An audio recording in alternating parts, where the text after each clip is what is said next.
In this video, I'm going to be showing you 3 ways to make a printable wood effect. They all differ and have a very sort of different style, so yeah, let's get to it, shall we? To start with, I'm going to be making a plank. It's going to be using the same plank for all of them, so I'll just make one and save it, and then I can just load that. So from the standard cube, I'll scale it on the Z-axis by 4, the X-axis by 16. Control and A to apply it, and then go into edit mode. Control and R to loop cut, go across with 3 cuts and 15 vertical cuts. If you want to be precise, you can use the menu in the bottom.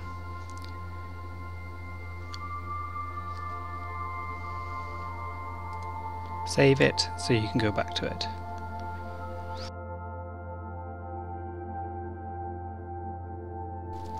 The first method I'm going to be showing is just sculpting, so there's not really a lot to say, just practice and get the way you like. The way I do it would be to start with a dynamic topology with the detail size set to 3 pixels.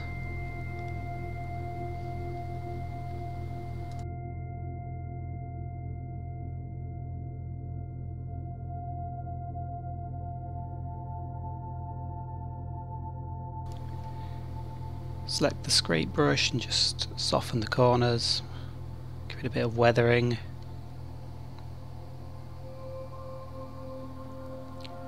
And keep working it until you get the shape you want.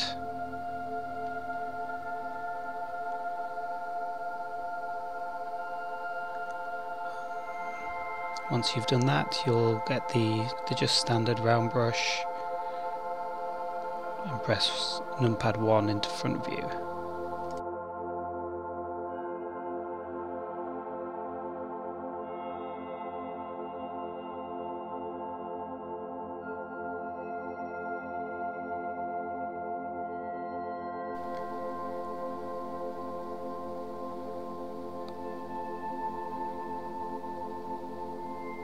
Size your round brush, sort of play with the settings, get something you like, and you can just hold control and draw on some nice wood grain. What I'm doing here is just enabling the stabilize stroke. It just means the brush sort of follows your mouse a little bit and it enables a sort of more smoother effect. So just drag that along, you'll get a nice appearance.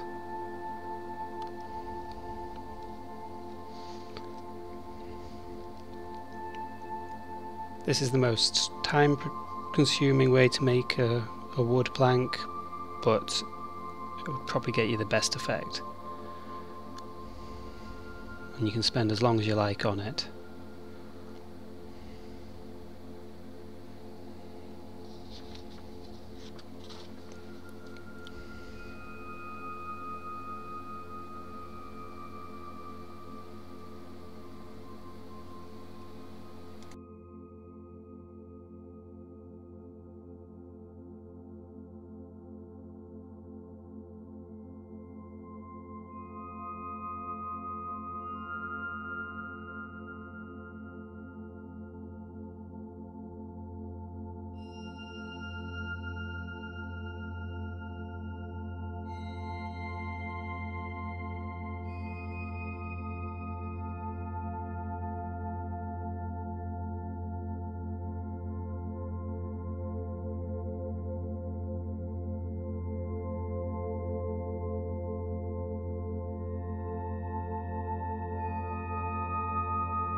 Once you're all happy, you can just call it done or make another. So, and that's it for the wood grain sculpting. Next up, I'm going to go with something a bit different. I'm going to use a displacement with a image of a wood grain texture.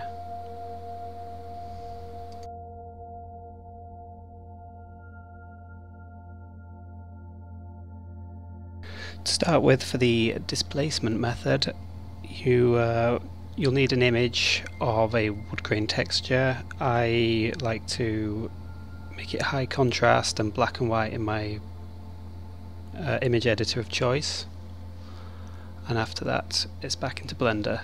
So subdivide your plank, and what I actually want to do is select the edges.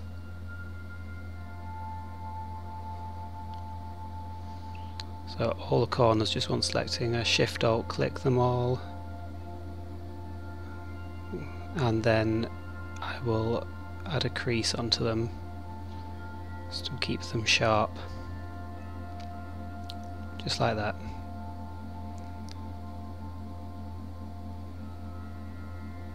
This just gives plenty of geometry for the displacement to work with. After that, it's as simple as adding your image to the UV and unwrapping the model.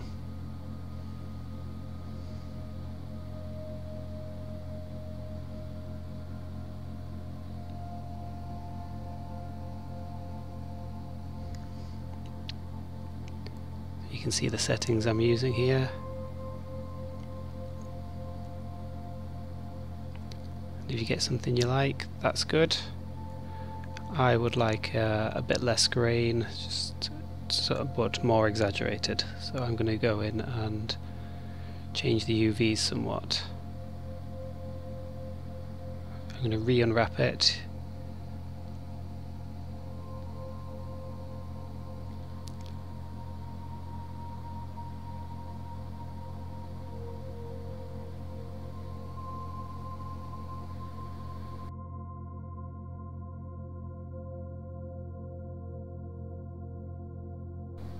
So select all the faces, and then I like to use a cube project. Then back in the UV window, I will select all the faces and pack the islands.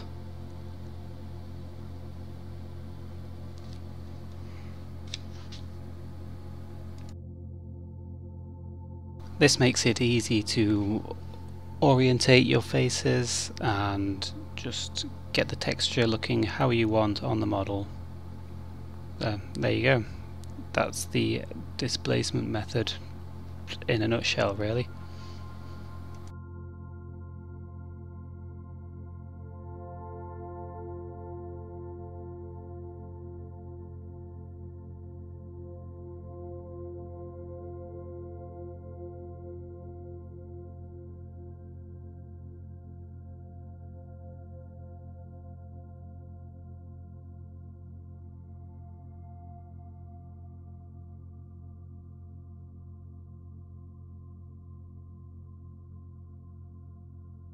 The final method I've found uses geometry nodes, so strap in, I'm going to be trying that.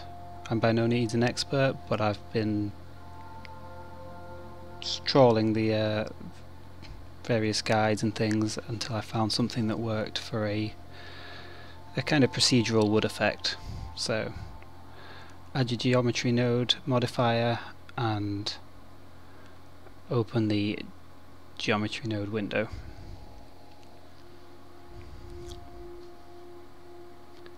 Start by finding a subdivide. Again, this is just needed to give all the geometry.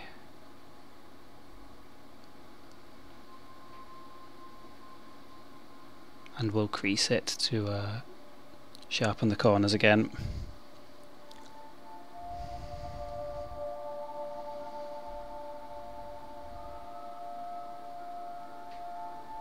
Once we've got that, we find a set position node,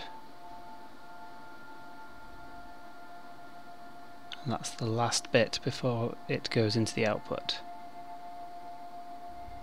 This just allows us to move the object, but if we plug in a normal node into the vector socket, then it scales out the normals and works in a similar way as I've used displacement in the past.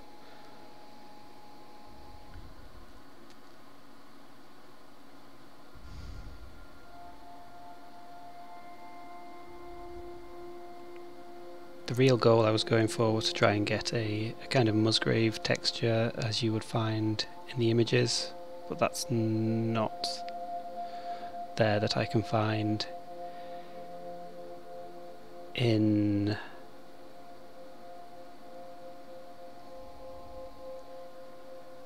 the displacement. So yeah, here we add a vector math node into the offset,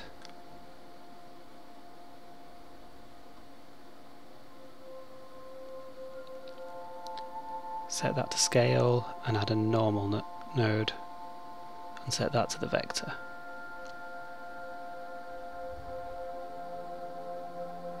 Then you can change the scale, bring it down a bit.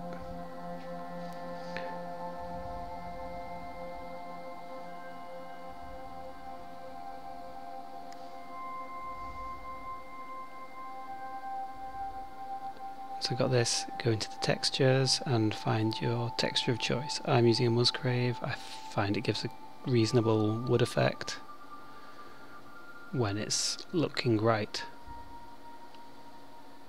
Because that's not what we were wanting.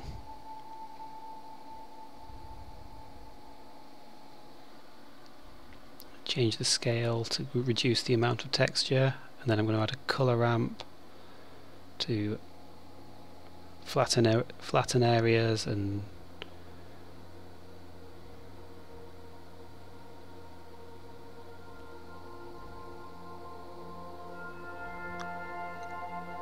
the math node just gives a bit more control.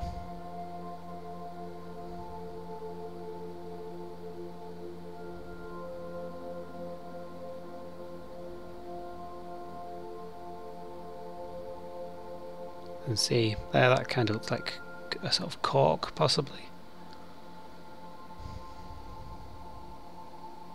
But what I really want to do is stretch the texture along the long edge to get a nice kind of wood grain, like you find in old beams, just like little holes just along the edges of it.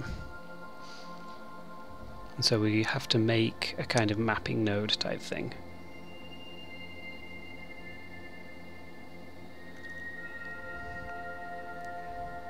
To do that, we add a position node, and I'm going to add another vector math node set to scale again.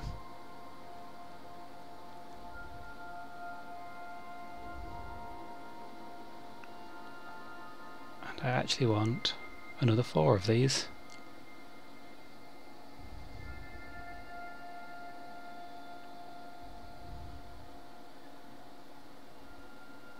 We want to separate XYZ and a combine XYZ on the other side.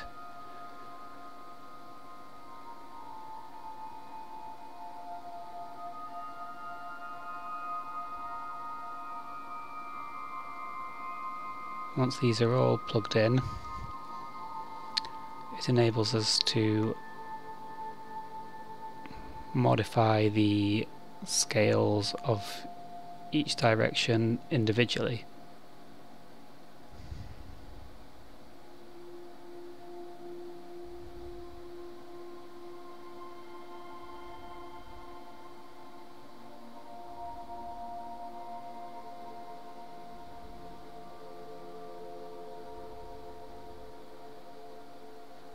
There, I've got it back to where it was, and now if I change the value in there, I can stretch it out, and this gives us procedural wood, so we can change it, change the values, change the position.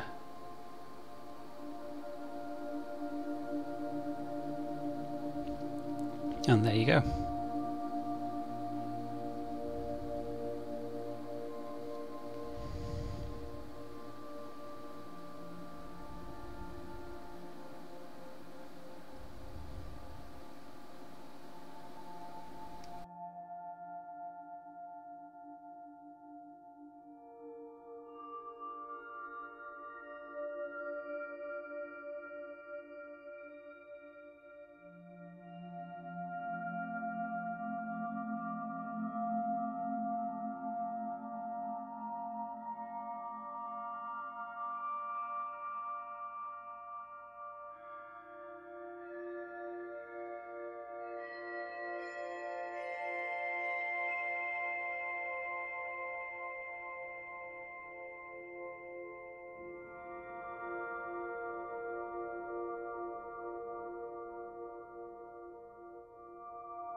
Before we go, big shout out to Jack and his very generous donation on my Ko-fi page, so thanks Jack, and I want to keep trying making videos.